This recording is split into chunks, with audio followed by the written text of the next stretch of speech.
Hello student, let us start a new chapter which is respiration in organism. How do organism respire? Before that हमारे लिए समझना ये बहुत ज़रूरी है कि respiration आखिर होता क्या है. What is respiration? हम अगर देखें तो एक किसी भी एनिमल बॉडी में बहुत सारी सेवरल मेटाबॉलिक एक्टिविटीज चलती है. डिफरेंट मेटाबॉलिक एक्टिविटीज होती है. मेटाबॉलिक एक्टिविटीज क्या है? वो किसी भी लिविंग ऑर्गेनिज्म की बॉडी में चलने वाली वो एक्टिविटीज जो कि उसके सर्वाइवल को पॉसिबल बनाती हैं, those activities are known as metabolic activities. Like हमने सबसे पहले न्यूट्रिशन पढ़ा था. न्यूट्रिशन में हमने क्या पढ़ा कि किस तरीके से कोई भी ऑर्गेनिज्म फूड लेता है. हर एक ऑर्गेनिज्म का फूड लेने का तरीका अलग अलग होता है. उसके बाद न्यूट्रिशन में हमने डाइजेशन भी पढ़ा. उसके बाद क्या आता है? सर्कुलेशन. जैसे ट्रांसपोर्टेशन हम ब्रॉडली बोल सकते हैं. सर्कुलेशन के प्लेस पर हम क्या बोल सकते हैं कि ट्रांसपोर्टेशन कैसे होता है, कि किस तरीके से ऑर्गेनिज्म में मटेरियल्स एक जगह से दूसरी जगह कैरी आउट होते हैं. उसके लिए भी प्लांट्स में अलग सिस्टम है और एनिमल्स में अलग सिस्टम है. आफ्टर दैट एक्सक्रीशन भी हमने पढ़ा. एक्सक्रीशन क्या होता है? Excretion is the process of removal of waste. Waste का बॉडी से रिमूव होना. अब हमें क्या पढ़ना है? अब हमें पढ़ना है respiration. What is respiration? Respiration is the process of formation of energy. The process of getting energy by the oxidation of food. Food के ऑक्सीडेशन से एनर्जी का मिलना. मतलब हमने न्यूट्रिशन की प्रोसेस में जो फूड हमने लिया था, the food that we intake, उससे एनर्जी का बनना, उससे एनर्जी मिलना क्या कहलाता है? रेस्पिरेशन कहलाता है. रेस्पिरेशन क्या है? Respiration is the process of oxidation of food to get the energy. Energy बनाने के लिए फूड का ऑक्सीडेशन होना. ऑक्सीडेशन का मतलब फूड में ऑक्सीजन का ऐड होना. अगर हम इसकी रिएक्शन लिखें तो फूड क्या होता है? C6H12O6. मेजर जो फूड हमारा बॉडी में होता है वो ग्लूकोज के फॉर्म में होता है. प्रोटीन्स, विटामिन्स, कार्बोहाइड्रेट वही होते हैं. कार्बोहाइड्रेट ही हमारा क्या है? ग्लूकोज. मतलब एक फूड है जिससे क्या होगा? एनर्जी का प्रोडक्शन. कैसे? ये ऑक्सीजन के प्रेजेंस में कंबाइन होगा. कंबाइन करके क्या बनाएगा? CO2, H2O and plus energy का फॉर्मेशन करेगा. तो इस फूड में क्या हो रहा है? ऑक्सीजन का एडिशन हो रहा है. दैट इज व्हाई इस प्रोसेस को ऑक्सीडेशन ऑफ फूड कहा जाता है. केमिस्ट्री में आप लोगों ने पढ़ा होगा ऑक्सीडेशन का मतलब होता है एडिशन ऑफ ऑक्सीजन.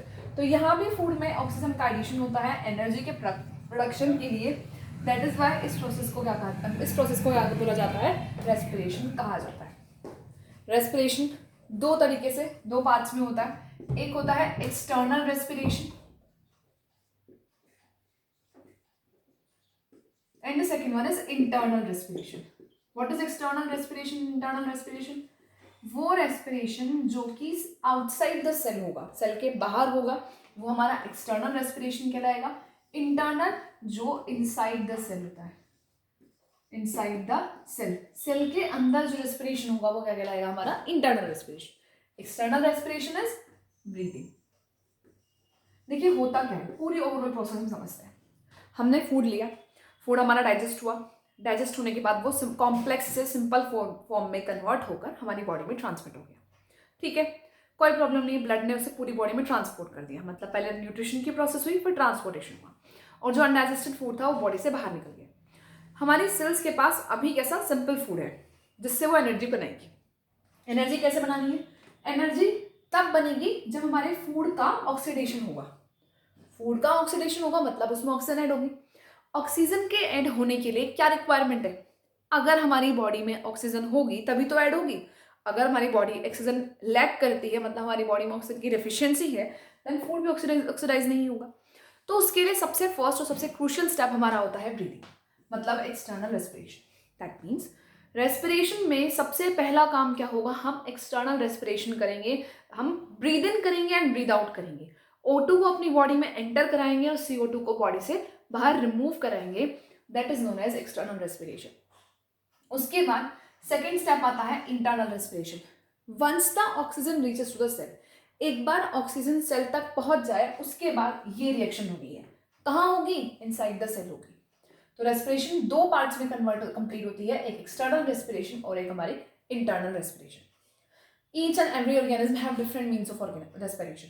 कोई कैसे रेस्पायर करता है, कोई कैसे रेस्पायर करता है. But the thing is ultimately respiration कैसे भी करे वो सीधे तरीके से, मतलब हमें अपना अलग अलग मेथड हो, कोई गिल्स से करे, लंग्स से करे, डजेंट मैटर, लेकिन अल्टीमेटली होना क्या है, फूड से एनर्जी का बनना है, ठीक है। So the process of formation of energy by the oxidation of food is known as respiration. Okay, अब हम पढ़ते हैं अलग अलग तरीके से। पहले हम पढ़ेंगे respiration in plants, then we will move to respiration in animals, and after that and most importantly हमें क्या पढ़ना है कि हम लोग कैसे रेस्पायर करते हैं, हाउ डू ह्यूमंस रेस्पायर, कैसे ब्रीथ करते हैं, what are the different organs involve in our body. Okay, तो सबसे पहले हम किसका डिस्कस करेंगे, प्लांट्स का। रेस्पिरेशन इन प्लांट्स, प्लांट्स किस तरीके से रेस्पायर करते हैं। प्लांट की बॉडी पे अगर हम बात करें लीफ पर, लीफ पर क्या प्रेजेंट होते हैं, टिनी पोर्स प्रेजेंट होते हैं। लीफ पर टिनी पोर्स प्रेजेंट होंगे जिनको कहा जाता है स्टोमेटा। बहुत छोटे छोटे पोर्स होते हैं, इजीली विजिबल नहीं होते। टाइनी पोर्स क्या कहलाते हैं, ये कहलाते हैं स्टोमेटा। स्टोमेटा के थ्रू लीफ क्या करता है, गैसियस एक्सचेंज करता है। क्या करता है, gaseous exchange, that means O2 लेना एंड CO2 देना। आई नो आप लोग बड़ा एकदम डिफरेंट चीज है कि वो O2 लेगा, CO2 देगा। हमने तो लेकिन पढ़ा है कि प्लांट CO2 लेता है और O2 देता है। देन वो क्या है, वो भी हमारी एक अलग चीज है, वो फोटोसिंथेसिस रेस्पिरेशन है। वो भी हम डिस्कस करेंगे कि प्लांट फोटोसिंथेसिस कब करता है, रेस्पिरेशन कब करता है, ठीक है। लेकिन हमारी मेन चीज अभी क्या है कि जो प्लांट है, प्लांट की लीफ के सरफेस पे क्या प्रेजेंट होता है, स्टोमेटा।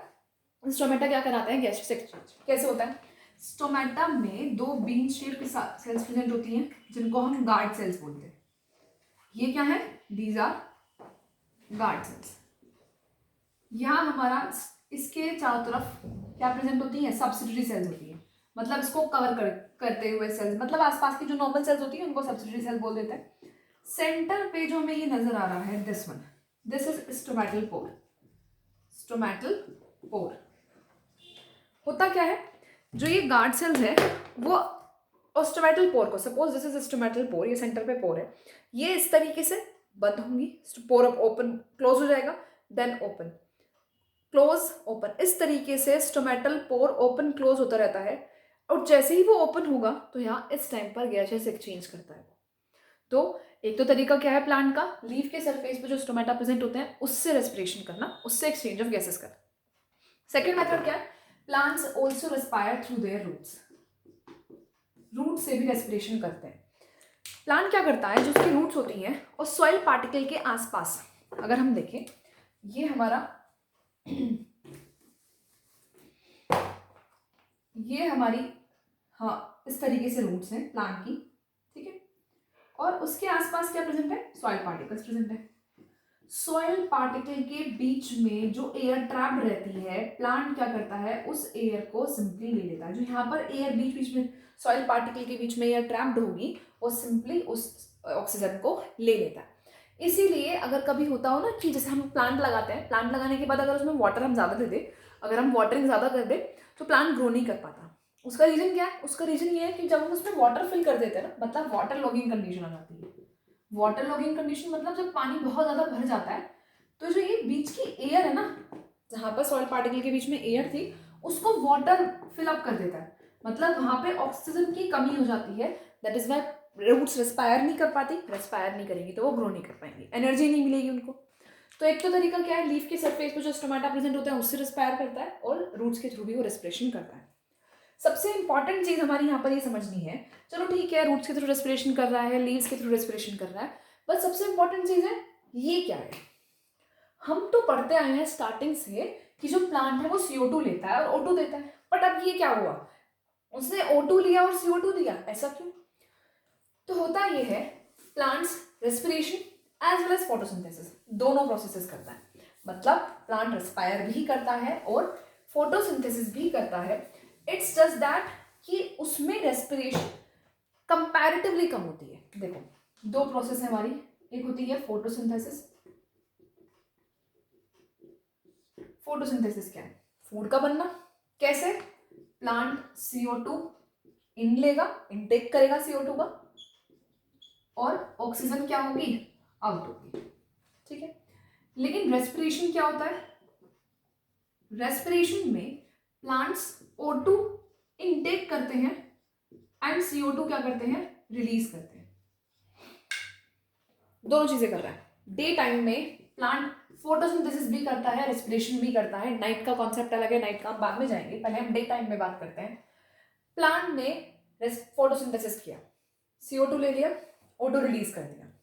जो O2 वो रिलीज कर रहा है उसमें से कुछ अमाउंट ऑफ ऑक्सीजन वो वापस ले लेता है ताकि वो क्या कर सके, रिस्पायर कर सके।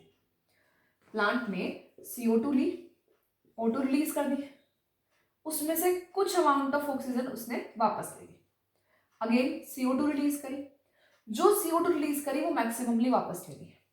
मतलब जब प्लांट फोटोसिंथेसिस और रेस्पिरेशन करता है तो उसमें मेजर प्रोसेस क्या हो रही होती है, फोटोसिंथेसिस। ज्यादा अमाउंट में फोटोसिंथेसिस हो रही है जिसकी वजह से हम ओवरऑल बोल देते हैं कि प्लांट CO2 लेता है और O2 छोड़ता है, O2 रिलीज करता है। हम ये नहीं बोलते कि प्लांट O2 लेता है और CO2 भी देता है, ऐसा नहीं बोलते। क्यों? क्योंकि मेजर प्रोसेस कौन सी होती है, फोटोसिंथेसिस। जबकि अगर हम नाइट में बात करें, नाइट में प्लांट फोटोसिंथेसिस नहीं करता, वो सिर्फ रेस्पायर करता है, इसी वजह से वो O2 लेता है और CO2 रिलीज करता है। ओके, आई होप आप लोगों को समझ में आया मैंने क्या बोला। प्लांट फोटोसिंथेसिस भी कर रहा है, रेस्पिरेशन भी कर रहा है, दोनों चीजें करता है, बट द डिफरेंस इज कि जब वो फोटोसिंथेसिस का जो अमाउंट है वो बहुत ज्यादा होता है, मतलब वो एक्सेस ऑफ फोटोसिंथेसिस करता है, इसकी वजह से अल्टीमेटली हम यही बोल देते हैं कि प्लांट ने CO2 लिया, CO2 का इंटेक किया एंड ऑक्सीजन का रिमूवल किया। ओके, तो so this is the respiration in plants. Plants respiration कैसे करता है वो था। उसके बाद हमारे आते हैं कि एनिमल्स में रेस्पिरेशन किस तरीके से होता है, हाउ डू एनिमल्स रेस्पायर। ये सिर्फ किसकी बात थी, प्लांट्स की। How do animals respire. Different animals have different method to respire. अलग अलग एनिमल्स का अलग अलग तरीका होता है। जैसे हम सबसे पहले सिंपल ऑर्गेनिज्म मतलब यूनिसेल्युलर ऑर्गेनिज्म पे बात करते हैं। कौन से ऑर्गेनिज्म, यूनिसेल्युलर ऑर्गेनिज्म। यूनिसेल्युलर मतलब सिंगल सेल। जो सिंगल सेलुलर ऑर्गेनिज्म होते हैं दे simply respire through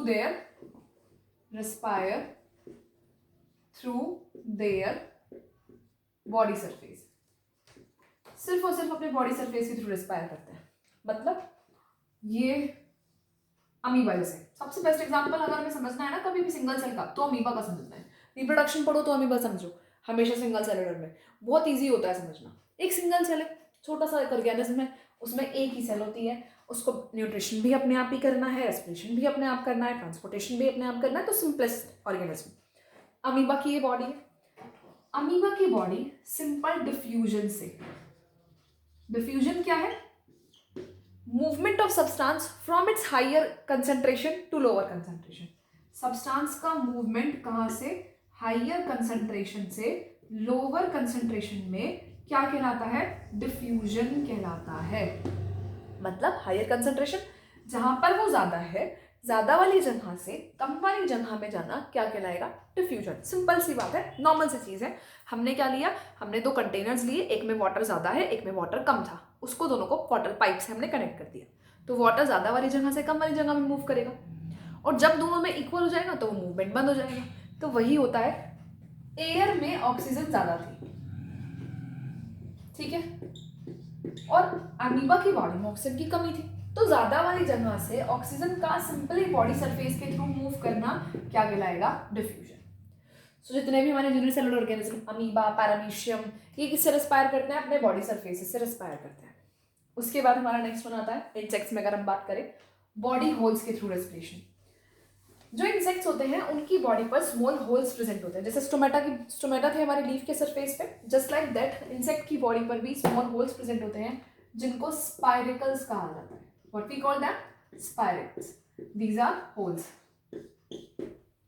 insect body पर जो स्मॉल होल्स प्रेजेंट होते हैं उनको स्पाइरिकल्स कहा जाता है। उन स्पाइरिकल के थ्रू ही वो गैसेस एक्सचेंज करते हैं, O2 लेंगे, CO2 रिलीज करेंगे। देन होल्स किसको लीड करते हैं, ट्रैकिया को, और ट्रैकिया क्या करता है, पूरी बॉडी में उसको ट्रांसफर। ट्यूब लाइक स्ट्रक्चर जो बॉडी में रन करती है उनको ट्रैकिया बोला जाता है। ट्रैकिया पूरी बॉडी में ऑक्सीजन को ट्रांसपोर्ट कर देती है। ओके, उसके बाद इक्वेटिक एनिमल्स। एक्वेटिक एनिमल्स की अगर हम बात करें तो एक्वेटिक एनिमल्स में क्या प्रेजेंट होते हैं, गिल्स प्रेजेंट होते हैं। गिल्स क्या करते हैं, गिल्स वाटर से डिसॉल्व्ड ऑक्सीजन, जो भी वाटर में डिसॉल्व्ड ऑक्सीजन प्रेजेंट होती है उसको लेते हैं। सिंपली फिशेस क्या करती हैं, अगर हम फिशेस की बात करें तो फिशेस यहाँ पर अगर गिल्स हैं, अपने माउथ से वाटर लेंगी, वाटर कहाँ जाएगा, गिल्स तक जाएगा। गिल्स तक जाने के बाद उस वाटर में से ऑक्सीजन गिल्स एक्सट्रैक्ट कर लेते हैं, ले लेते हैं और उसको पूरी बॉडी में ट्रांसपोर्ट कर देते हैं। जो वाटर था वो वापस बॉडी से रिमूव हो जाता है। सिंपली गिल्स का काम क्या होता है, वाटर में जो भी ऑक्सीजन डिजोल्व है उसको यूटिलाइज करना, ठीक है। जबकि हम जो हमारे मैमल्स होते हैं, मैमल्स की बात करें तो वो लंग्स से रेस्पिरेशन करते हैं। ये पूरा स्पेसिफिकली हमें पढ़ना है कि कैसे मैमल्स, मतलब ह्यूमंस, हम लोग भी मैमल्स में ही आते हैं, कैसे हम रेस्पायर करते हैं। इस सेशन में हमने क्या पढ़ा कि रेस्पिरेशन क्या होता है, प्लांट्स कैसे रेस्पायर करते हैं, डिफरेंट एनिमल्स कैसे रेस्पायर करता है। And I am ending this session on the note कि हम नेक्स्ट सेशन में क्या पढ़ेंगे। नेक्स्ट सेशन में हमें पढ़ना है कि how do humans respire, humans कैसे रेस्पायर करते हैं। हमने रेस्पिरेशन पढ़ा, एनिमल्स में अलग अलग तरीके से होता है। यूनिसेलुलर ऑर्गेनिज्म बॉडी सरफेस से ही कर लेते हैं, इंसेक्ट के बॉडी पे स्पाइरिकल्स प्रेजेंट होते हैं, एक्वेटिक एनिमल्स में गिल्स प्रेजेंट होते हैं। अच्छा, एम्फीबियंस रह गए हमारे। एम्फीबियंस क्या होते हैं, एम्फीबियंस वो ऑर्गेनिज्म होते हैं जो कि लैंड पर भी रहता है, वाटर में भी, जैसे फ्रॉग। फ्रॉग गिल से भी रेस्पायर करता है, टेडपोल जो होता है। एडल्ट फ्रॉग लंग से रेस्पायर करता है and it also respire through moist skin. जो इसकी मॉइस्ट स्किन होती है उससे भी वो रेस्पिरेशन करता है by the process of diffusion. I hope diffusion clear हुआ आपको। अब हम नेक्स्ट क्लास में क्या पढ़ेंगे कि ह्यूमंस कैसे रेस्पायर करते हैं, लंग्स का इन्वॉल्वमेंट कैसे होता है, कैसे लंग्स या फिर दूसरे हमारे रेस्पिरेटरी सिस्टम क्या है ह्यूमंस में, that we will study in the next class. Okay, I hope you guys enjoyed the session, and if you have any kind of doubt then you are free to ask. Thank you so much.